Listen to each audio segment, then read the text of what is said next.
أما بعد فإن خير الحديث كتاب الله وخير الهدي هدي محمد صلى الله عليه وسلم وشر الأمور محدثاتها وكل محدثة بدعة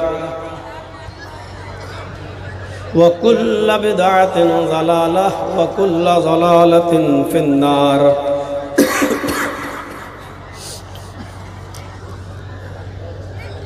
أعوذ بالله من الشيطان الرجيم. بسم الله الرحمن الرحيم. شرع لكم من الدين ما وصى به نوحا والذي أوحينا إليك وما وصينا به إبراهيم وموسى وعيسى أن أقيموا الدين.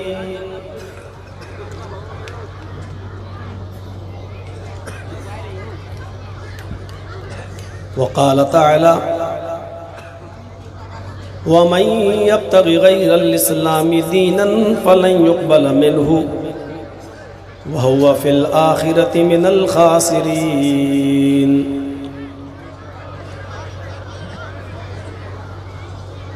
رب اشرح لي صدري ويسر لي أمري واحلل عقدة من لساني يفقهوا قولي.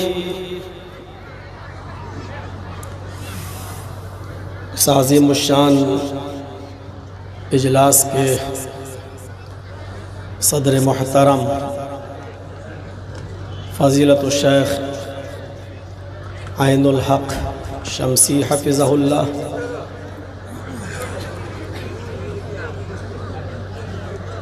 محترم ناظم اجلاس فضیلت الشیخ جمیل اختر شفیق تیمی حفظہ اللہ،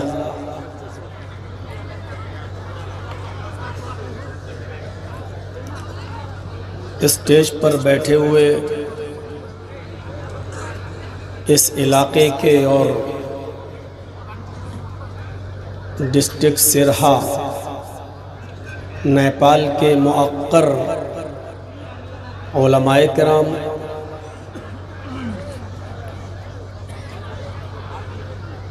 قرب و جوار اطراف و اکناف سے تشریف لائے ہوئے معزز سامعین حضرات، ایک سائیڈ میں بیٹھی ہوئی پردہ نشین اسلامی خواتین، پیاری ماں اور بہنوں، قابل مبارکباد ہیں یہاں کے وہ نوجوانان جنہوں نے نہایت ہی مستعدی کے ساتھ اس اجلاس کو رچایا. یہ پچھلے سال بھی پروگرام ہونا تھا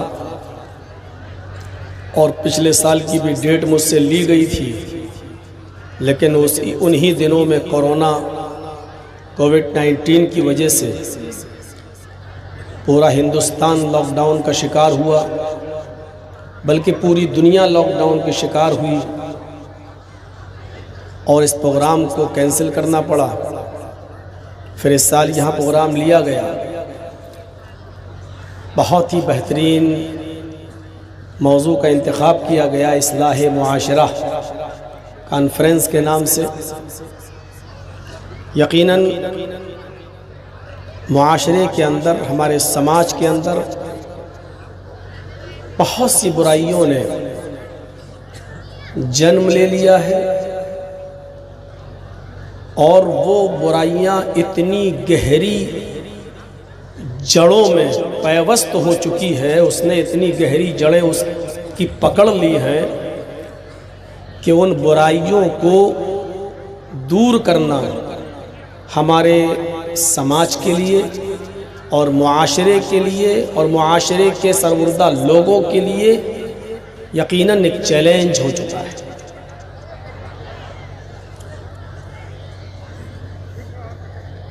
ہمیں اس پر غور کرنا چاہیے.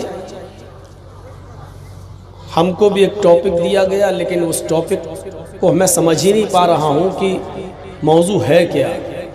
دو عنوان، دو ٹاپک لکھے ہوئے ہیں. ایک تو لکھا ہے جہیز کی تباہ کاریاں، اور دوسرا لکھا ہے کہ اسلام مذہب کا تقابلی جائزہ. میں خود پریشان تھا کہ بولنا کس پر ہے مجھے. بہرحال اسٹیج پر آیا، بینر دیکھا، اصلاح معاشرے میں یہ ساری چیزیں آ ہی جاتی ہیں، تو میں نے اسی کو اپنا ایک موضوع بنایا.